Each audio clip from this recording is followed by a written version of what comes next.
ఇక్కడ ಕೂತ್ಕೊಳ್ಳಿ.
शरण्ये त्र्यम्बके देवी नारायणि नमोस्तुते बिन्दुत्रिकोणवसुकोणयशालयुग्मा मन्वस्त्रनागदल षोडशपत्रयुक्तम् वृत्तत्रयम् च धरणी सदनत्रयम् च श्रीचक्रराजउदिता परदेवताय बिन्दुत्रिकोणवसुकोणयुग्मा मन्वस्त्रनागदलषोडशपत्रयुक्तम् वृत्तत्रयम् च धरणी सदनत्रयम् च श्रीचक्रराजउदिता परदेवताय राजरुजिला श्रीमत्त्रिपुरसुन्दरी श्री शिवशक्तैक्यरूपिणी ललिताम्बिका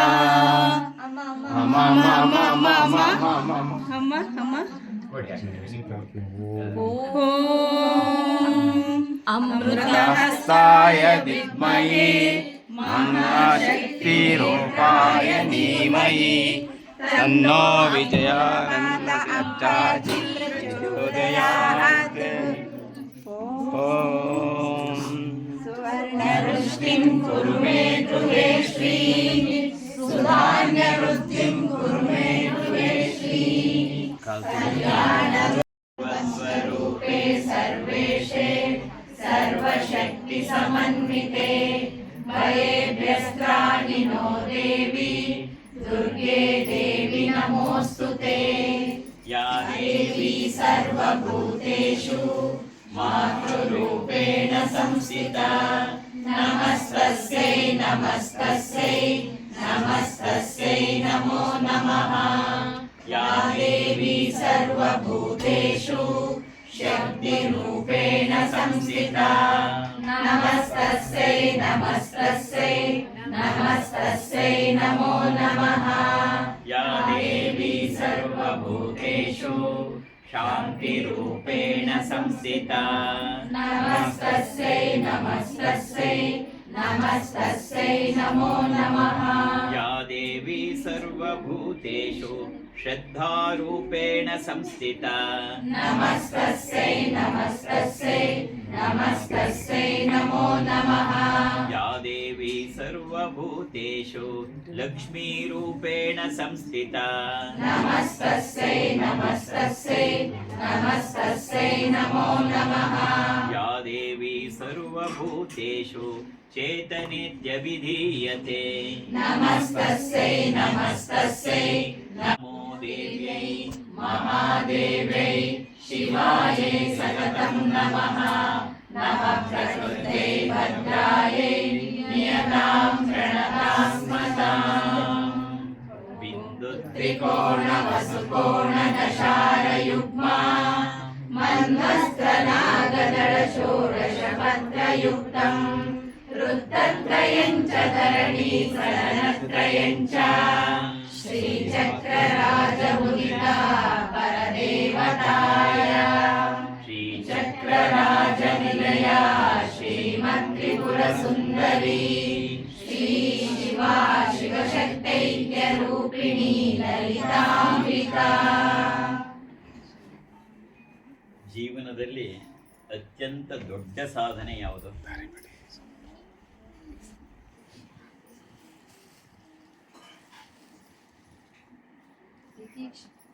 ಹ್ಮ್? ಯಾರು ಹೇಳಿದ್ರು? ನಾನೇ ಹೇಳಿದ್ನ? Very good answer. ಜಿ ಅತ್ಯಂತ ಶ್ರೇಷ್ಠವಾದದ್ದು, ಕಠಿಣವಾದದ್ದು, ಬಹಳ ಮುಖ್ಯವಾದದ್ದು ಯಾವುದಪ್ಪ ಅಂದ್ರೆ ತಾಳ್ಮೆ. ತಾಳಿದವನು ನಮ್ಮ ಗುರುಗಳು ಹೇಳಿದನು, ತಾಳಿದವನು ಬಾಳಿಯಾನು ಅಲ್ಲ ನಾಗೇಂದ್ರ, ತಾಳಿದವನು ಬಾಳಿಯೇ ಬಾಳುತ್ತಾನೆ. That is. ಆದರೆ ಅದು ಅಷ್ಟೊಂದು ಸುಲಭದ್ದಲ್ಲ. It is very very difficult. ನಮ್ಮ ಮನಸ್ಸು ಕ್ಷೋಭೆಗೊಳಗಾಗ್ತಾನೇ ಇರುತ್ತೆ. ಅದನ್ನು ತಾಳ್ಮೆ, ತಿತೀಕ್ಷೆ. ತಿತೀಕ್ಷೆ ಅಂದರೆ ಅದನ್ನು ತಡಿಬೇಕು. ಶ್ರೀಕೃಷ್ಣ ಪರಮಾತ್ಮ ಅರ್ಜುನನಿಗೆ ಹೇಳಿದ್ದು ಅಷ್ಟೇ, ನಾನು ಯುದ್ಧ ಮಾಡೋಕ್ಕಾಗಲ್ಲ, ಇವ್ರು ಯಾರು? ನನ್ನ ಪಿತಾಮಹ, ನನಗೆ ಗುರು ಪಾಠ ಕಲಿಸಿದ ಗುರುಗಳು, ಇವ್ರ ಮೇಲೆ ಅಂತಿದ್ದಾಗ ಅದನ್ನು ಎಲ್ಲವನ್ನ ಭಗವದ್ಗೀತೆಯಲ್ಲಿ ಅದೊಂದನ್ನು ವಿಶೇಷವಾಗಿ ಹೇಳ್ತಾನೆ. ಅರ್ಜುನ, ಇವೆಲ್ಲವೂ ಆಗಮಾಪಾಯಿನ ಬಂದು ಹೋಗ್ತಕ್ಕಂಥವು, ಇದ್ಯಾವುದು ಸ್ಥಿರವಲ್ಲ. ಅದರಿಂದ ನೀನು ತಡ್ಕೋಬೇಕು, ಸೈರಿಸಿಕೋ. ಆವಾಗಲೇ ತಿತೀಕ್ಷಸ್ವ ಅನ್ನೋ ಪದವನ್ನು ಉಪಯೋಗಿಸ್ತಾನೆ, ತಿತೀಕ್ಷೆ ಅನ್ನೋ ಪದವನ್ನು ಅಲ್ಲಿ ಉಪಯೋಗಿಸ್ತಾನೆ ಶ್ರೀಕೃಷ್ಣ. ನಮ್ಮ ಜೀವನದಲ್ಲಿ ಅನೇಕ ಘಟನೆಗಳು ನಡೆದು ಹೋಗುತ್ತವೆ. ನಮಗೆ ಬೇಡದ್ದು, ಮನಸ್ಸಿಗೆ ನೋವಾಗ್ತಕ್ಕಂಥದ್ದು, ಮನಸ್ಸನ್ನು ಕ್ಷೋಭೆಗೊಳಿಸ್ತಕ್ಕಂಥದ್ದು. ಆದರೆ ಆ ಸಮಯದಲ್ಲಿ ಕೃಷ್ಣನ ಮಾತನ್ನು ನಾವು ಜ್ಞಾಪಿಸ್ಕೋಬೇಕು. ಅದ್ಯಾವುದು ಸ್ಥಿರವಲ್ಲ, ಅವೆಲ್ಲವೂ ಬಂದು ಹೋಗ್ತಕ್ಕಂಥದ್ದು. ಅದರಿಂದ ಅದಕ್ಕಾಗಿ ನೀನು ದುಃಖ ಪಡ್ತಾ ಕೊಟ್ಕೋಬೇಡ. ಏನು ಮಾಡಬೇಕು? ತಿತೀಕ್ಷಸ್ವ, ಅದನ್ನು ಸೈರಿಸಿಕೋ. ಸೈರಿಸ್ಕೊ ಅಂದರೆ ತಾಳ್ಮೆಯನ್ನು ವಹಿಸು. ಹಲ್ಮುಡಿ ಕಚ್ಚಿಕೊಂಡು ಸುಮ್ಮನಾಗಬೇಕು. ಬಹಳ ಕಷ್ಟದ ಕೆಲಸ ಅದು. ಎಂಥದೇ ಪರಿಸ್ಥಿತಿ ಬಂದ್ರೂ ಒಂದು ಅದು ಪಾಸ್ ಆಗಿಬಿಟ್ರೆ ಅದು ಮುಗಿದೋಯ್ತು, ಮುಂದಕ್ಕೆ ಹೊರಟೋಗ್ತದೆ. ಆದರೆ ಅಷ್ಟು ಸುಲಭ ಅಲ್ಲ. ನಾವು ತಕ್ಷಣ ರಿಯಾಕ್ಟ್ ಮಾಡಿಬಿಡ್ತೀವಿ. ಆ ತಾಳ್ಮೆ ಅನ್ನೋದು ಇತ್ತೀಚೆಗಂತೂ ಬಹಳ ಬಹಳ ಕಡಿಮೆ ಆಗೋದು. ಹಾಗಾಗಿ ಮನಸ್ಸಿಗೆ ಸಂಸಾರದಲ್ಲಾಗಲಿ ಇದರಲ್ಲಾಗಲಿ ಯಾಕೆ ಸಂತೋಷ ಕಡಿಮೆ ಆಗ್ತಿದೆ ಅಂದರೆ ಆ ತಾಳ್ಮೆನೇ ಇಲ್ಲ. ಆ ತಾಳ್ಮೆ ಇಲ್ಲದೆ ಇರೋದಕ್ಕೆ ಕಾರಣ ಏನಪ್ಪ ಅಂದರೆ ನಾನು ಅನ್ನೋ ಅಹಂಕಾರ ಅಷ್ಟು ಒಳಗಡೆ ಬೆಳೆದು ಬಿಟ್ಟಿರುತ್ತೆ. ನಮ್ಮದೇನು ಅಂತ ಶುರುವಾಗ್ಬಿಡುತ್ತೆ ಒಳಗಡೆನೇ. ಅದಕ್ಕೆ ಮಾತಿಗೆ ಮಾತು ಆಯಿತು, ಸೈರಿಸಿಕೋ, ಅದನ್ನು ಸೈರಿಸ್ಕೋತಾ ಹೋಗು. ಅದು ತಿತೀಕ್ಷೆ, ಅದನ್ನೇ ತಾಳ್ಮೆ. ಬಹಳ ಬಹಳ ಅಭ್ಯಾಸ ಮಾಡಬೇಕಾದ ಅದೊಂದೇ ತಿತೀಕ್ಷೆ ಅಥವಾ ತಾಳ್ಮೆ. ನಮ್ಮ ಮನಸ್ಸನ್ನು ವಿಶಾಲಗೊಳಿಸ್ಕೊಂಡ್ರೆ ಮಾತ್ರವೇ ಆ ತಿತೀಕ್ಷೆಯನ್ನು ಅಥವಾ ತಾಳ್ಮೆಯನ್ನು ತಗೊಳ್ಳೋಕ್ಕೆ ಸಾಧ್ಯ. ವಿಶಾಲಗೊಳಿಸ್ಕೊಳ್ಳೋದೇ ಇದ್ದರೆ ಅದು ಹಾಗಾಗಲ್ಲ. ಅದು ಪಟ್ಟಂತ ಉತ್ತರ ಕೊಟ್ಟೇ ಬಿಡತ್ತೆ. ಆಮೇಲೆ ನಮಗೂ ಅನ್ಸುತ್ತೆ, ಅಯ್ಯೋ ನಾನು ಯಾಕೆ ಅಲ್ಲಿ ಮಾತಾಡಬೇಕಾಗಿತ್ತು, ನಾನು ಮಾತಾಡಬಾರ್ದಿತ್ತು ಅಂತ ಆಮೇಲೆ ಅನಿಸುತ್ತೆ. ಆದರೆ ಆ ಟೈಮಲ್ಲಿ ಆಗೋಗ್ಬಿಡುತ್ತೆ. ಆ ಟೈಮಲ್ಲಿ ಬಾಯಿ ಮುಚ್ಕೊಂಡಿರೋದಿದೆಯಲ್ಲ, it is very very great thing. ಹಾಗಾಗಿ ಅದನ್ನು ಅಭ್ಯಾಸ ಮಾಡಬೇಕಾದ್ರೆ ಕೆಲವು ನಮ್ಮ ಮನಸ್ಸು ವಿಕಸಿತವಾಗಬೇಕು. ಬುದ್ಧ ಒಂದ್ಸರಿ ಹೋಗ್ತಾ ಇರ್ಬೇಕಾದ್ರೆ ದಾರಿನಲ್ಲಿ ಅವನನ್ನು ಒಬ್ಬ ಬಂದು ತುಂಬ ಬೈತಾನೆ ಬುದ್ಧನನ್ನು, ಹೀನಾಮಾನವಾಗಿ ಬೈತಾ ಇದ್ದಾನೆ. ಅವನ ಜೊತೆ ಇದ್ದ ಶಿಷ್ಯರು ಆನಂದ ಅವರೆಲ್ಲ ಅವನನ್ನು ಹಿಡ್ಕೊಳ್ಳೋಕ್ಕೆ ಹೊಡೆಯೋಕ್ಕೆ ಹೋಗ್ತಾರೆ. ಬುದ್ಧ ನಿಂತ್ಕೊಳ್ಳಿ, ಅವನು ಬೈಯುವಷ್ಟು ಬೈದ. ಆಮೇಲೆ ಹೊರಟ ಅವನು. ಆಮೇಲೆ ಕೇಳ್ತಾರೆ ಶಿಷ್ಯರೆಲ್ಲ, ನಾವು ಯಾಕೆ ಈಗ ತಡೆದು ಬಿಟ್ರಿ, ನಿಮ್ಮನ್ನು ಇಷ್ಟು ನಿಂದನೆ ಮಾಡ್ತಾ ಇದ್ರು, ಎಷ್ಟೆಷ್ಟು ಅವ್ಯಾಚ ಶಬ್ದಗಳಿಂದ ಬೈತಾ ಇದ್ದ. ಅದಕ್ಕೆ ಬುದ್ಧ ಒಂದು ಮಾತು ಹೇಳ್ತಾನೆ, ನೋಡು ನಾನೀಗ ಯಾರಿಗಾರು ಒಂದೇನಾದ್ರು ಕೊಡ್ತೀನಿ, ಅವ್ರು ತಗೊಂಡ್ರೆ ಮಾತ್ರ ಅವ್ರದ್ದಾಗತ್ತೆ, ತಗೊಳ್ಳದೇ ಇದ್ರೆ ಅವ್ರದ್ದಾಗತ್ತಾ? ಹಾಗೆ ಅವನು ಬೈದ, ಆ ಬೈದಿದ್ದನ್ನ ನಾನು ತಗೊಳ್ಳಲಿಲ್ಲ, ನಂದು ಹೇಗಾಗತ್ತೆ, ನಾನು ಯಾಕೆ ಅದಕ್ಕೆ ತಾಳ್ಮೆ ಕಳ್ಕೋಬೇಕು? ಅದು ತಾಳ್ಮೆಯ ಮ್ಯಾಕ್ಸಿಮಿಟಿ ಅದಷ್ಟೇ, ತಾಳ್ಮೆಯ ಮ್ಯಾಕ್ಸಿಮಿಟಿ ಅದಷ್ಟೇ. ನಡೆಯತ್ತೆ, ನಡೀಲಿ. ಆದರೆ ಕಲ್ಮುಡಿ ಕಚ್ಚಿ ಅದನ್ನು ಸೈರಿಸ್ಕೊಳ್ಳೋದಿದೆಯಲ್ಲ, ಅದೇ ಜೀವನ, ನಿಜವಾದ ಜೀವನ ಅದನ್ನೇ. ಎಲ್ಲ ಚೆನ್ನಾಗಿದ್ದಾಗಲ್ಲ, ನನಗೆ ವ್ಯತಿರಿಕ್ತವಾದದ್ದು ಬಂದಾಗ, ನಾನು ಅಂದ್ಕೊಳ್ಳದೇ ಇರೋದು ಬಂದಾಗ, ನನ್ನನ್ನು ಹಿಂಡಿ ಹಿಪ್ಪೆ ಮಾಡೋದನ್ನು ಬಂದಾಗ ಸೈರಿಸಿಕೋ. ಯಾಕೆ ಸೈರಿಸ್ಕೋಬೇಕು? ಅದು ಶಾಶ್ವತ ಅಲ್ಲ, ಅದು ಆಗಮಾಪಾಯಿನ, ಬಂದು ಹೋಗ್ತಕ್ಕಂಥದ್ದು. ಅದರಿಂದವ ಮನಸ್ಸಿಗೆ ನಾವು ಅದನ್ನು ಟ್ರೈನಿಂಗ್ ಕೊಡಬೇಕು, ತರಬೇತಿ ಮಾಡಬೇಕು, ಯಾವುದನ್ನು ಸೈರಿಸಿಕೊಳ್ಳುವುದನ್ನು. ಚಿಕ್ಕಂದಿನಿಂದ ಸೈರಿಸಿಕೊಳ್ಳುವುದನ್ನು ಕೊಟ್ಟು ಬಂದರೆ ಅದೊಂದು ಹಂತದಲ್ಲಿ ಸೈರಿಸ್ಕೊತಾ ಹೋಗುತ್ತೆ. ಇದು ನಿರಂತರವಾದ ಅಭ್ಯಾಸದಿಂದ ಮತ್ತು ನಮ್ಮ ಮನಸ್ಸಿಗೆ ನಾವೇ ಹೇಳ್ಕೋಬೇಕು. ಅದನ್ನು ಸೆಲ್ಫ್ ಟೀಚಿಂಗ್ ಅಂತ ಕರೀತಾರೆ ಅಧ್ಯಾತ್ಮದಲ್ಲಿ. ಅದನ್ನು ಮಾಡ್ತಾ ಮಾಡ್ತಾ ಮಾಡ್ತಾ ಆ ತಿತೀಕ್ಷೆಯನ್ನು ಬೆಳೆಸ್ಕೊತಾ ಹೋಗುತ್ತೆ. ಆಗುತ್ತೆ, ಏನು ಮಾಡೋಕ್ಕಾಗುತ್ತೆ? ಅಂಥ ಟೈಮಲ್ಲಿ ಏನು ಮಾಡಬೇಕು? ಇತ್ತೀಚೆಗೆ ಕಡಿಮೆ ಮಾಡಿದ್ದೀನಿ. ನನ್ನ ಸಾಧನಾ ಕಾಲದಲ್ಲಿ ಒಂದು ಹಾಡನ್ನು ಮಾತ್ರ ನಾನು ಯಾವಾಗಲೂ, ನಾನು ಬಾತ್ರೂಮ್ ಸಿಂಗರು, ಸ್ನಾನ ಮಾಡುವಾಗ ಹಾಡ್ತಾಯಿದ್ದೆ. ಒಂದು 3-4 ಹಾಡನ್ನು ನಾನು ಹೇಳೇ ಸ್ನಾನ ಮಾಡ್ತಾಯಿದ್ದೆ. ಅದರಲ್ಲಿ ಒಂದನ್ನು ನಾನು ಯಾವಾಗಲೂ ಹೇಳ್ತಾ ಇದ್ದಿದ್ದು. ನಮ್ಮ ಗುರುಗಳು ಹೇಳಿದರು, ಇದು ನೀನು ಮನಸ್ಸಿಟ್ಟು ಹೇಳಬೇಕಿದನ್ನು, ಬರೀ ಹಾಡೆಲ್ಲ ಅದರ ಅರ್ಥವನ್ನು ಒಳಕ್ಕೆ ಗ್ರಹಿಸಿ ಹೇಳಬೇಕು. ಯಾವುದು? ತಲ್ಲಣಿಸದಿರು ಕಣ್ಯ ತಾಳು ಮನವೇ, ಎಲ್ಲರನ್ನು ಸಲಹುವನು ಶ್ರೀನಿವಾಸ. ಇಲ್ಲೊಬ್ಬ ಇದ್ದಾನೆ, ಅವನೆಲ್ಲವನ್ನು ನೋಡ್ತಾ ಇದ್ದಾನೆ. ಅವನು ನೀನು ಅಂತ ಯಾಕೆ ಅನ್ಕೋತೀಯ? ಬೆಟ್ಟದ ತುದಿಯಲ್ಲಿ ಹುಟ್ಟಿರುವ ವೃಕ್ಷಕ್ಕೆ ಕಟ್ಟೆಯನ್ನು ಕಟ್ಟಿ ನೀರೆರೆದವರಾರೋ. ಬೆಟ್ಟದ ಮೇಲೆ ಬೆಳೆದಿರ್ತಕ್ಕಂಥ ದೊಡ್ಡ ದೊಡ್ಡ ಮರಗಳನ್ನು ನೋಡ್ತೀವಿ. ನಾವಾದರೆ ಮನೆಯಲ್ಲಿ ಒಂದು ಗುಲಾಬಿ ಗಿಡನೋ ಏನಾದ್ರು ಹಾಕೋದ್ರೆ ಅದಕ್ಕೆ ಪಾತಿ ಮಾಡಿ ನೀರೆಲ್ಲ ಹಾಕಿ ಬೆಳೆಸ್ತೀವಿ. ಆದರೆ ಯಾರು ಬೆಳೆಸಿದ್ದಾರೆ? ಬೆಟ್ಟದ ತುದಿಯಲ್ಲಿ ಹುಟ್ಟಿರುವ ವೃಕ್ಷಕ್ಕೆ ಕಟ್ಟೆಯನ್ನು ಕಟ್ಟಿ ನೀರೆರೆದವರಾರೋ ಅಂತ ನಮಗೆ ನಾವು ಹೇಳ್ಕೋಬೇಕು. ನಮ್ಮ ಆ ಕಾನ್ಫಿಡೆನ್ಸನ್ನು ನಾವು ತುಂಬ್ಕೋಬೇಕು. ಕಾಡಿನಲ್ಲಿ ಸಂಚರಿಸುವ ಖಗಮೃಗಗಳಿಗೆಲ್ಲ ಅಲ್ಲಿಗಲ್ಲಿಗೆ ಆಹಾರವನು ಇತ್ತವನು ಯಾರೋ. ಕಲ್ಲಿನಲ್ಲಿ ತಾ ಹುಟ್ಟಿ ಕೂಗುವ ಕಪ್ಪೆಗಳಿಗೆಲ್ಲ ಅಲ್ಲಿಗಲ್ಲಿಗೆ ಆಹಾರವನು ಇತ್ತವನು ಯಾರೋ. ಕಾಡಲ್ಲಿ ಓಡಾಡ್ತಾ ಇದೆ. ಒಂದೇ ಕಾಡಲ್ಲಿ ಎರಡೂ ಇದೆ. ಜಿಂಕೆ ಮೊಲನೂ ಇದೆ, ಅದನ್ನು ತಿನ್ನುವ ಹುಲಿ ಸಿಂಹನೂ ಇದೆ. ಎರಡಕ್ಕೂ ಬೇರೆ ಬೇರೆ ಕಾಡು ಮಾಡಲಿಲ್ಲ ಭಗವಂತ. ಒಂದೇ ಕಾಡೊಳಗೆ ಎರಡೂ ಓಡಾಡ್ತಾ ಇರುತ್ತೆ.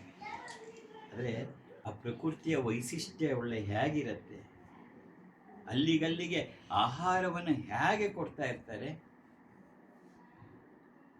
ಮನೆಯಲ್ಲಿ ನೀನು ನಾಯಿ ಸಾಕಿದ್ರೆ ಅದಕ್ಕೆ ನೀನೇನಾದ್ರು ಕೊಡ್ತಾ ಇರ್ತೀವಿ. ಬೀದಿ ನಾಯಿ ಯಾರು ಏನು ಕೊಡ್ತಾರೆ? ಇದು ಸಾಕೋನೊಬ್ಬ ಮೇಲಿದ್ದಾನೆ.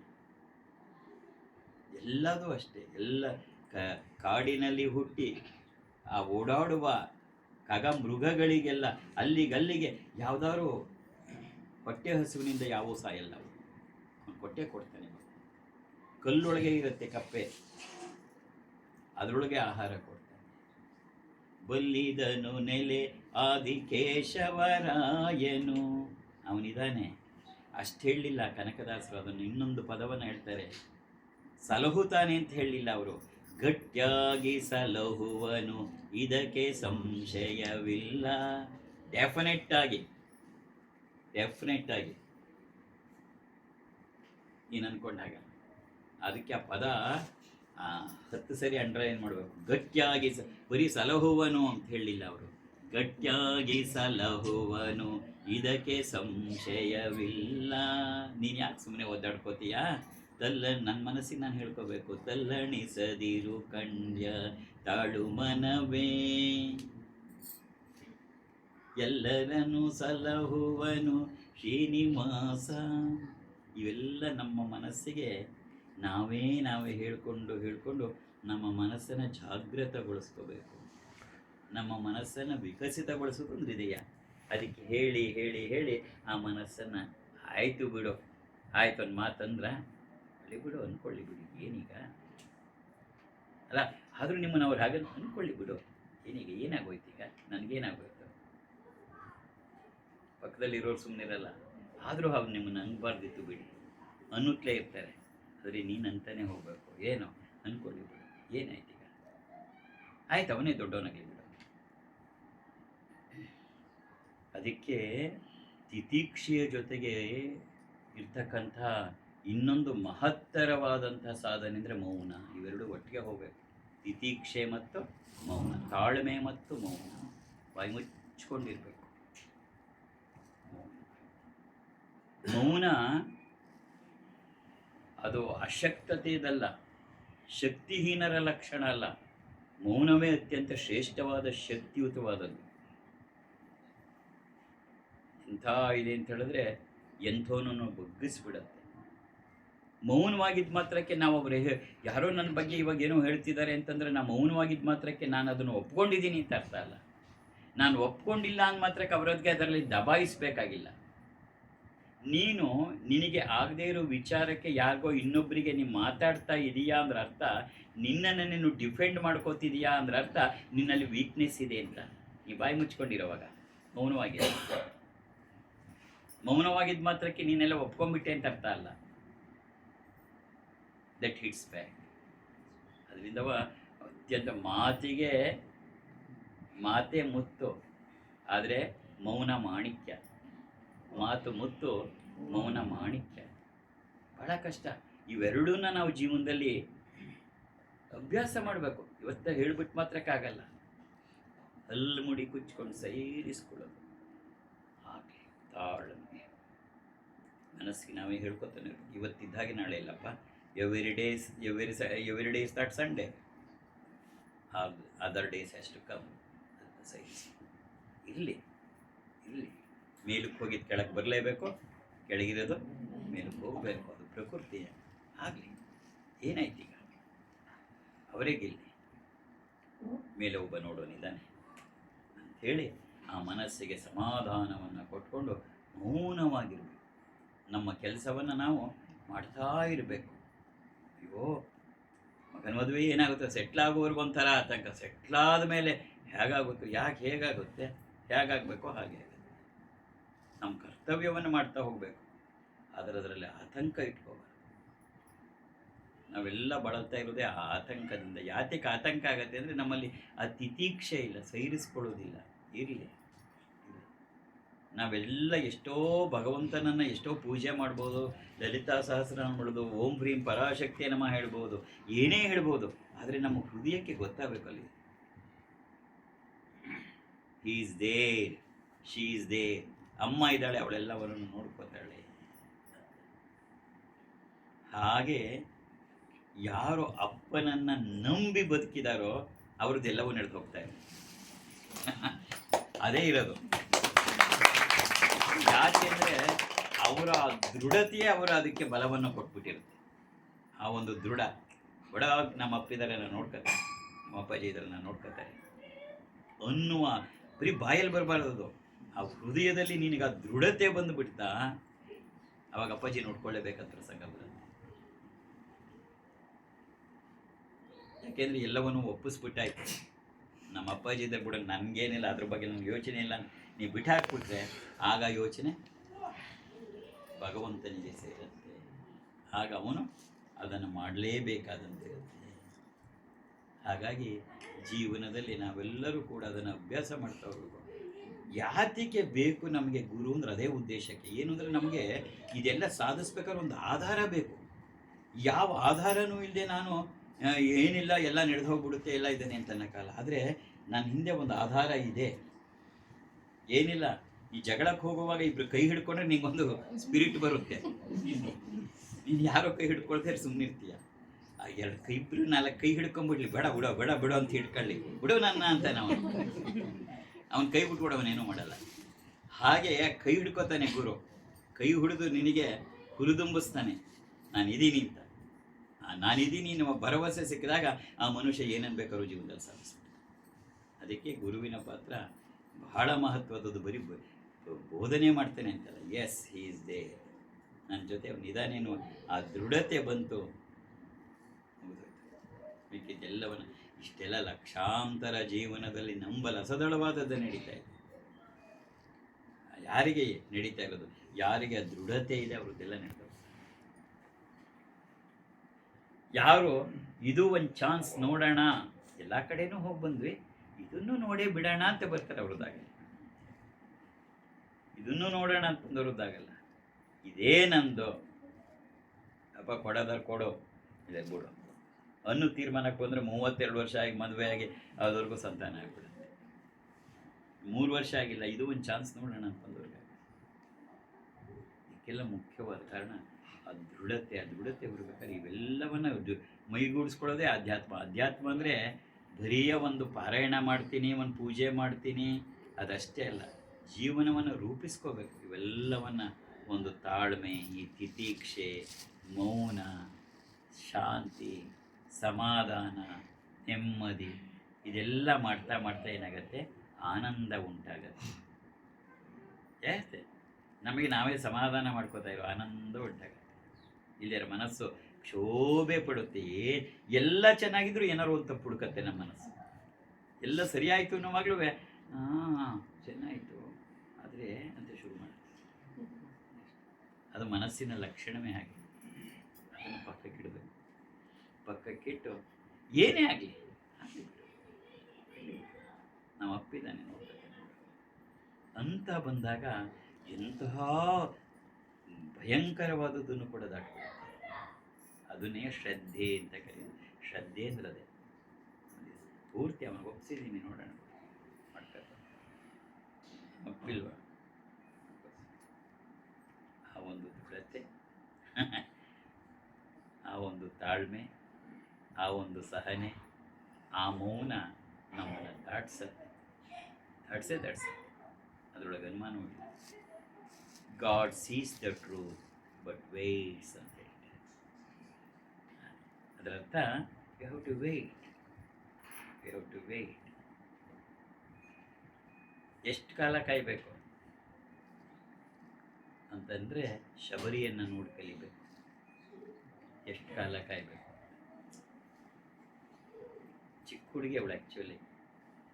ರಾಮ ಬರ್ತಾನೆ ಅಂತ ದಿನಾ ಕಾಡಲ್ಲೋ ಹಣ್ಣೆಲ್ಲ ತಂದು ಹಣ್ಣೆಲ್ಲ ಆರಿಸಿಡೋಳು. ಹಾಗೆ ಹೋಗ್ತಾ ಹೋಗ್ತಾ ಹೋಗ್ತಾ ವಯಸ್ಸಾಗ್ತಾ ಬಂದು ಮುದುಕಿ ಆಗ್ಬಿಟ್ಲು ಅವಳು. ಎಷ್ಟು ವರ್ಷಗಳ ಕಳೆದ ಹೋಗ್ತಾ. ಆದರೆ ಅವಳ ದೃಢ ಇತ್ತು, ರಾಮ ಬಂದೇ ಬರ್ತಾನೆ ಅಂತ. ಕೊನೆಗೆ ಆರಿಸ್ಕೊಂಬಂದದನ್ನ ಎಂಜಿಲ್ ಮಾಡಿ ಇದೆಯೋ ಇದೆಯೋ ಹುಳ್ಳು ಇದೆಯೋ, ಕೊನೆಗೂ ಬಂದೇ ಬಿಟ್ಟ ರಾಮ ಬಂದಿದ್ದು ಅವಳ ಮಂತ್ರಕ್ಕಲ್ಲ, ಅವಳ ತಂತ್ರಕ್ಕಲ್ಲ, ಅವಳ ಹಾಡಿಗಲ್ಲ, ಗಾಯನಕ್ಕಲ್ಲ, ಅವಳ ತೀರ್ಥಯಾತ್ರೆಗಲ್ಲ. ಆ ಬಂದಿದ್ದು ಆ ಬಂದೇ ಬರ್ತಾನೆ ಎನ್ನುವ ಒಂದು ಇದೆಯಲ್ಲ, ದೃಢತೆ ಇದೆಯಲ್ಲ, ಅದಕ್ಕೆ ರಾಮನ ಹೇಳ್ಕೊಂಬಂದು ಶಬರಿ ಮುಂದೆ ನಿಲ್ಲಿಸ್ತಾರೆ. ಅದನ್ನೇ ದೃಢತೆ, ಅದನ್ನೇ ಶ್ರದ್ಧೆ ಅಂತ. ಅಂಥ ಶ್ರದ್ಧೆ ನಿಮ್ಮೆಲ್ಲರಿಗೂ ಉಂಟಾಗಲಿ. ಜೊತೆಗೆ ಮನಸ್ಸಿಗೆ ತಾಳ್ಮೆ, ಆ ತಿತೀಕ್ಷೆ, ಮೌನ, ಇದೆಲ್ಲ ನಾವು ಅದಕ್ಕೆ ತಿಳಿ ಹೇಳ್ಬೇಕು. ಪಾಪ ಮನಸ್ಸಿಗೇನೋ ಗೊತ್ತಿರಲ್ಲ. ಅದಕ್ಕೆ ನಾವು ಚಿಕ್ಕ ಮಕ್ಕಳಿಗೆ ಹೇಳಿದಾಗೆ ಆ ಮನಸ್ಸಿಗೆ ಅದನ್ನೆಲ್ಲ ಕಲಿಸಿ ನಮ್ಮ ಜೀವನವನ್ನು ನಾವು ಆನಂದಮಯವಾಗಿ ನಾವೇ ಮಾಡ್ಕೋಬೇಕು. जय श्री माता। जय श्री माता। पाद पूज्य नवयौवना शुभकरी साम्राज्यलक्ष्मी प्रदा चित्रूपी परदेवता भगारिणी चित्रूपी परदेवता भगवती श्रीराजराजेश्वरी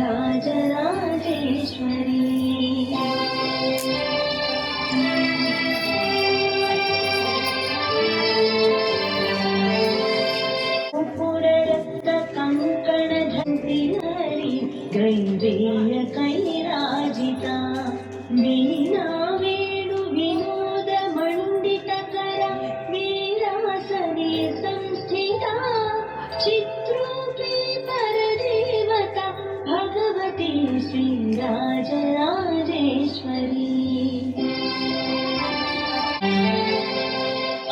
अम्बारौद्रिणी भद्रकाळी बगला ज्वालामुखी परदेवता भगवती श्रीराजराजेश्वरी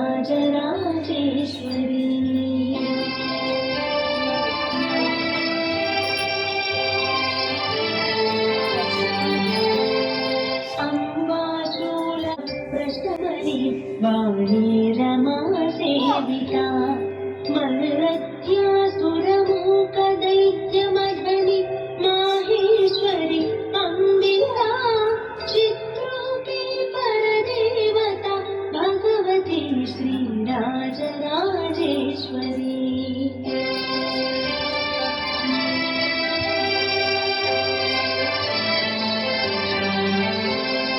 अम्बा सृष्ट विनाश पालनकरी आर्याभि संशोभिता गायत्री प्रणवाक्षरामृतरस पूजानुतापः चित्रूपी परदेवता भगवती श्रीराजराजेश्वरी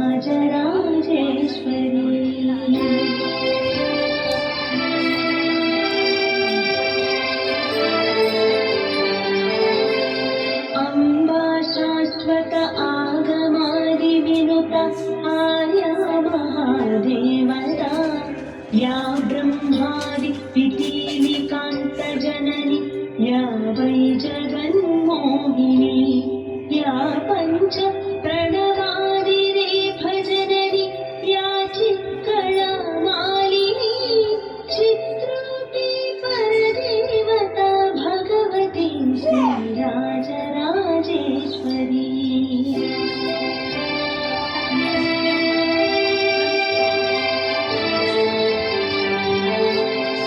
अम्बा पालित भक्तराजदनिशम् अम्बाष्टकं यः पठे अम्बालोककटाक्षवीक्षललितं चैश्वर्यमङ्गाहतम् अम्बा पावनमन्त्रराजपठनादन्ते च मोक्षप्रदा चित्रूपी परदेवता भगवती श्रीराजराजेश्वरी चित्रूपी परदेवता भगवती श्रीराजराजेश्वरी चित्रूपी परदेवता भगवती श्रीराजराजेश्वरी लक्ष्मी पद्मालया पद्मा कमला श्री हरिप्रिया इंदिरा लोकमाता मा रमा मंगल देवता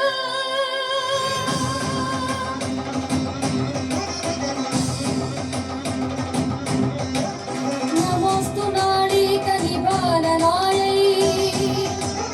नमोस्तु दुग्धोदधि जन्मभूम्यै नमोस्तु सोमामृतसोदरायै नमोस्तु नारायणवल्लभायै नमोस्तु देव्यै भृगुनन्दनायै नमोस्तु विष्णुरुणसिद्धिदायै नमोस्तु लक्ष्मै कमलालयायै नमोस्तु दामोदरवल्लभायै